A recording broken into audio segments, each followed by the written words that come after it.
Dome सभागृह भरण्यासाठी काहींना टीझर रिलीज करावा लागतो। मंत्री आशिष शेलार यांनी ठाकरे बंधूंना हा टोला लगावलाय। आशिष शेलार यांनी ही टीका केली आहे की या ठिकाणी याच सभागृहामध्ये याच डोममध्ये दोन राजकीय पक्ष आणि बाकी बराती अशा सगळ्यांनी मिळून काही महिन्यापूर्वी एक मेळावा घेतला।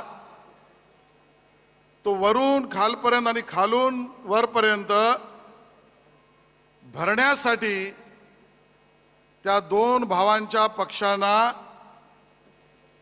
कधी टीजर रिलीज करायला लागला, कधी ट्रेलर दाखवायला लागला। पण भारतीय जनता पक्षाची ताकद ही टीजर आणि ट्रेलर मध्ये नाही, तर अध्यक्षांनी टिचकी मारली तर एवढी संख्या त्या ठिकाणी उपस्थित आहे।